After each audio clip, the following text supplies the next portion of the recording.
Hello everyone, welcome back अध्यापक अड्डा। मैं निशांत आज आपके लिए लेके आया हूँ एक और इंटरेस्टिंग टॉपिक सीडीपी का, जो सबसे ज़्यादा मोस्ट इम्पॉर्टेंट है और जहाँ से हर बार आपके लिए क्वेश्चन आता ही है। वो है सोशलाइजेशन, समाजीकरण। इससे क्वेश्चन सिर्फ आपको सीडीपी में नहीं आएगा, सीटेट के जो भी और भी पेपर्स होते हैं, जैसे कि आपका पेपर 1 में आपका ईवीएस हो गया, हिंदी पैडोलॉजी, जो भी पैडोलॉजी है उसमें समाजीकरण से क्वेश्चन उस सब्जेक्ट्स में रहता ही है। लैंग्वेज पैडोलॉजी में भी रहेगा, इसमें भी रहेगा। तो इसलिए इस टॉपिक को ध्यान से आप पढ़िए। और इसमें आपके लिए एक और सबसे इम्पोर्टेंट चीज़ इसमें मैंने ऐड ऑन किया है, इस टॉपिक से रिलेटेड कुछ मैं PYQ भी करा रहा हूँ इसके साथ साथ।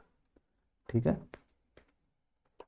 चलिए स्टार्ट करते हैं टॉपिक समाजीकरण। इसका सबसे पहले मीनिंग देखेंगे। मीनिंग क्या है? समाजीकरण वो प्रक्रिया है जिसके माध्यम से एक जैविक प्राणी यानी बायोलॉजिकल बीइंग एक सामाजिक प्राणी बनता है। एक जैविक प्राणी एक सामाजिक प्राणी बनता है।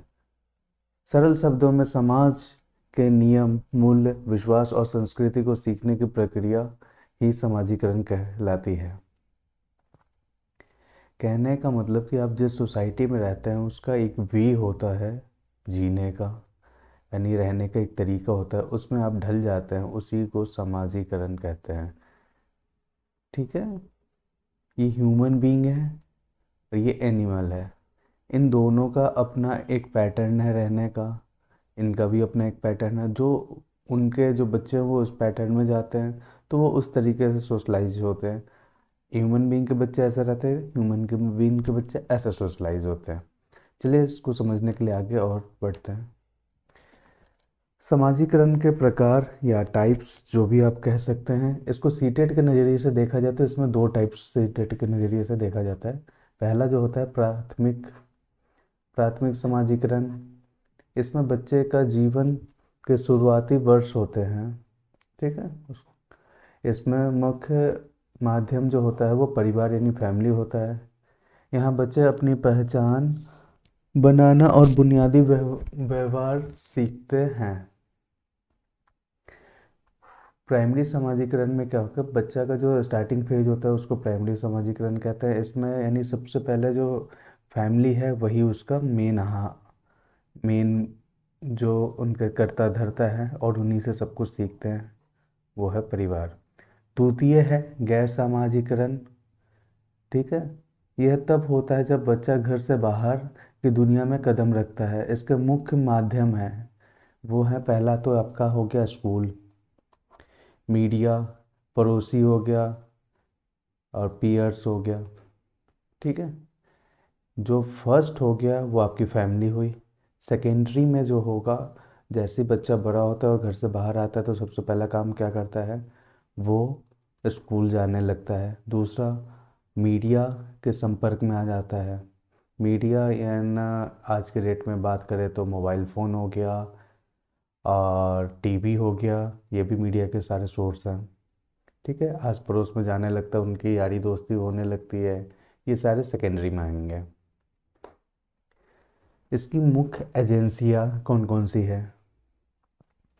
इसको भी दो भागों में बांटा गया है, सक्रिय एजेंसी और निष्क्रिय एजेंसी। सक्रिय एजेंसी वो होती है जहाँ बच्चे सीधा संवाद करते हैं, डायरेक्ट। परिवार, स्कूल, मित्र मंडली, रिश्तेदार। यहाँ पे इसको एक्टिव एजेंसी इसलिए कहा गया है क्योंकि परिवार में जब संवाद होगा, बातचीत होगा, यहाँ से बच्चे ने कुछ पूछा तो यहाँ से सामने से जवाब आएगा, यानी एक्टिवली यहाँ पे काम चल रहा है। यहाँ बच्चे सीधा संवाद नहीं कर पाते पर प्रभाव पड़ता है। सार्वजनिक पुस्तकालय, रेलवे स्टेशन, यानी कहने का मतलब यहाँ पे संवाद नहीं हो सकता।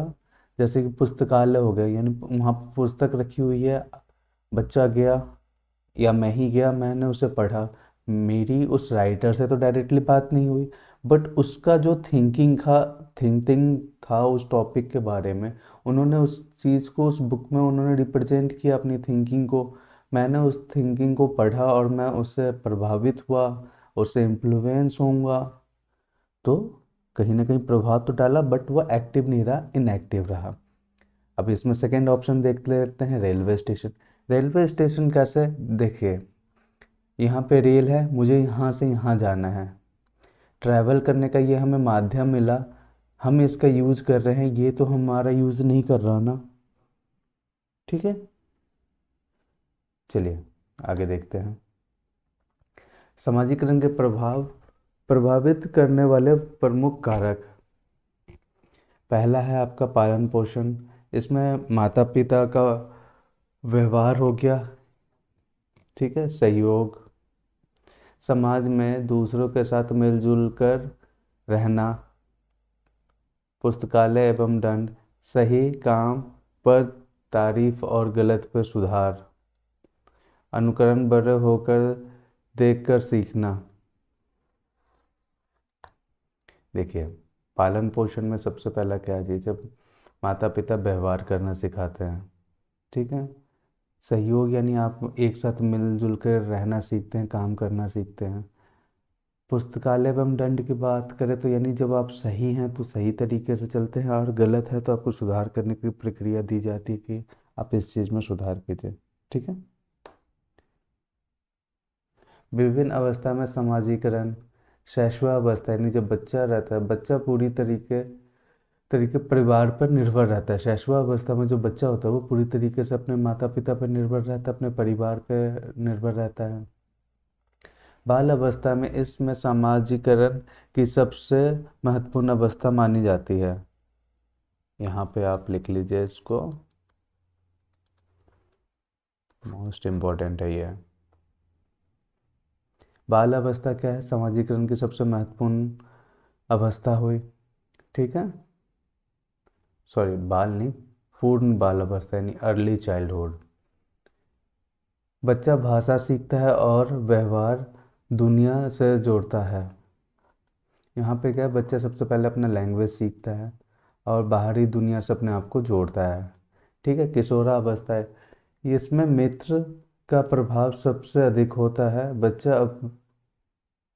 अपनी एक अलग पहचान बनाने की कोशिश करता है। किशोरावस्था में सबसे ज़्यादा आप देखते हैं इसमें फ्रेंड सर्कल होता है। ये पेरेंट्स जो बोलते हैं वो अच्छा नहीं लगता, लेकिन यार दोस्तों ने जो सलाह दिया वो बहुत अच्छा लगता है। ये इस एज का असर है और कुछ नहीं। ठीक है, ये कुछ इम्पोर्टेंट्स की है जो सीटेट के एग्ज़ाम में आपको याद रखनी है। पहला है सब परिवार और समाजीकरण की पहली और सबसे महत्वपूर्ण इकाई है। जो फैमिली है वो समाजीकरण की पहली है और सबसे महत्वपूर्ण इकाई है। पॉइंट आपको line to line as it is याद कर लेना, इससे क्वेश्चन रहते हैं। विद्यालय समाजीकरण का द्वितीय इकाई है। समाजीकरण निरंतर चलने वाली प्रक्रिया है जो जन्म से चालू होती है और मृत्यु तक चलती रहती है। ये कभी एंड नहीं होती है। आप जब यानी जब बच्चा पैदा होता है तब से उसका सोशलाइजेशन चालू होता है, और जब तक मरता नहीं है तब तक उसका सोशलाइजेशन चलता रहता है। मीडिया भी आज के समय में समाजीकरण का एक बहुत शक्तिशाली माध्यम है, लेकिन ये सेकेंडरी सोर्स में आता है। ठीक है, मीडिया के लिए भी ये लाइन है। ये सारे के चार चार पॉइंट है, ये इस मोस्ट इम्पोर्टेंट इससे क्वेश्चन रहते हैं। चलिए आगे क्वेश्चंस देख लेते हैं जो आपके इसी टॉपिक से रिलेटेड है। समाजीकरण की प्रक्रिया में शामिल नहीं है। पहला ऑप्शन है आपका संस्कृति की रीतियों एवं मापदंडों को सीखना, ये है। मूल्यों और विश्वासों का अर्जन, ठीक है, ये भी है। यहाँ पे जो जेनेटिक वर्ड आ रहा है ये आपका कभी भी समाजीकरण में नहीं आएगा, क्योंकि ये आपको जेनेटिक्स जो है आपके माता पिता से मिलता है, ना कि समाज से मिलता है। ठीक है, चलिए नेक्स्ट क्वेश्चन पे आ गए। निम्नलिखित में से कौन सा समाजीकरण का प्राथमिक कारक है? चलिए देखिए, अब बताइए।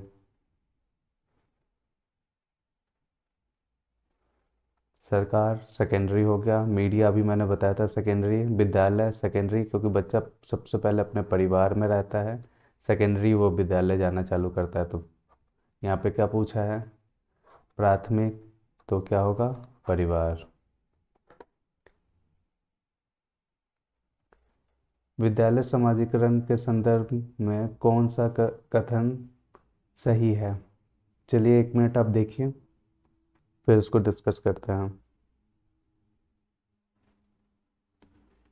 विद्यालय समाजीकरण की पहली प्रमुख एजेंसी है विद्यालय नहीं है, ये सेकेंडरी है। समाजीकरण विद्यालय की कोई भूमिका नहीं, नहीं भैया, भूमिका तो निभाती है।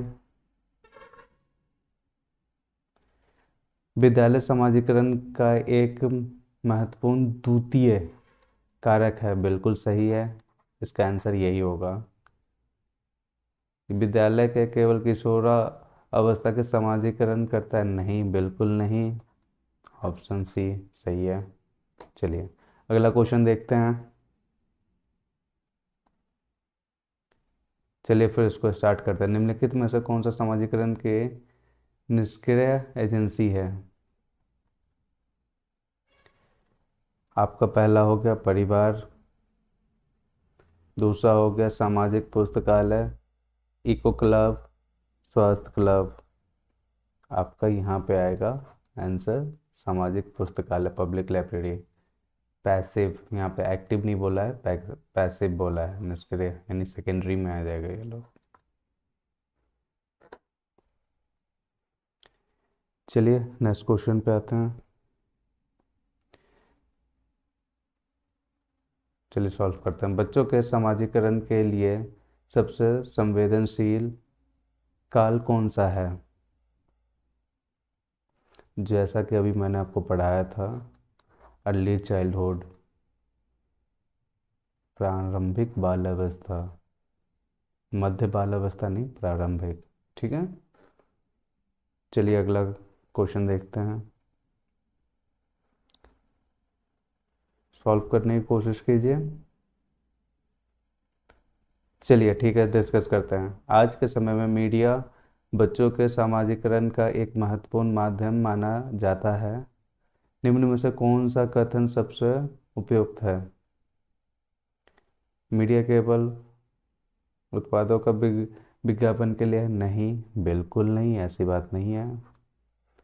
परिवार और स्कूल मीडिया से अधिक शक्तिशाली हैं। मीडिया समाजीकरण का एक बहुत शक्तिशाली एवं द्वितीयक माध्यम है। उसको देख सकते हैं, आगे देखते हैं। बच्चे सीधे मीडिया के साथ बातचीत कर सकते हैं? नहीं, बच्चे डायरेक्टली बातचीत नहीं कर सकते हैं। यहाँ पे ये ऑप्शन सही होगा क्योंकि यहाँ पे द्वितीयक भी दिया हुआ है। ये शक्तिशाली भी है और द्वितीयक माध्यम है। ठीक है, चलिए नेक्स्ट क्वेश्चन।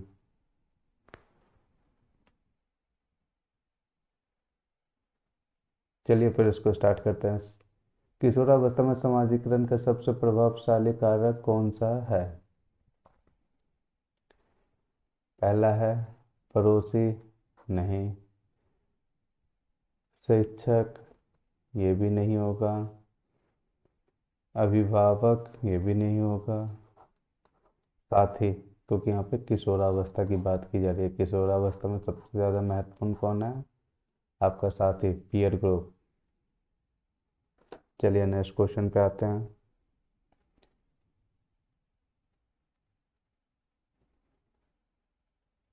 चलिए स्टार्ट करते हैं। सामाजिकरण का अर्थ क्या है?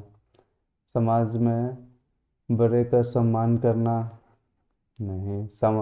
सामाजिक विभेद को समझना, नहीं। सामाजिक मापदंडों का कड़ाई से पालन करना, नहीं। सामाजिक पर्यावरण के अनुकूल और समायोजन करना, ये सही। जो फर्स्ट स्लाइड में पढ़ाया था, ये वहाँ से क्वेश्चन है। चलिए नेक्स्ट क्वेश्चन को देखते हैं। निम्नलिखित में से कौन सा समाजीकरण की द्वितीयक संस्था है? यहाँ परिवार और मीडिया, यहाँ पे परिवार तो पहला हो जाता है तो ये ऑप्शन कट गया। यहाँ पे भी परिवार है, कट गया। मीडिया और आस पड़ोस और विद्यालय और मीडिया, यहाँ पे जब ऐसी सिचुएशन हो तो आपको ये ऑप्शन चूज करना है। क्योंकि ये दोनों जो है आपको बाहरी दुनिया से आपको अटैच कर रहा है। यहाँ पे जब बात करें मीडिया और आस पड़ोस आपको बाहरी दुनिया से उतना अटैच नहीं कर रहा है जितना आपको यहाँ पे विद्यालय कर रहा है, क्योंकि यहाँ पे ग्रुप्स ऑफ, यानी यहाँ पे एक दो आपके आस पड़ोस में होंगे, दो यार दोस्त, ठीक है। यहाँ पे आपके 50 से 60 बच्चे आएंगे आपकी क्लास में जो अलग अलग घर से आ रहे हैं, ये ऐसे ऐसे आस पड़ोस यहाँ पे 50-60 हो गए, तो यहाँ पे उसका इन्फ्लुएंस ज़्यादा माना जाएगा। इसलिए यहाँ पे ये ऑप्शन सही होगा, विद्यालय और मीडिया। ठीक है, चलिए नेक्स्ट क्वेश्चन देखते हैं।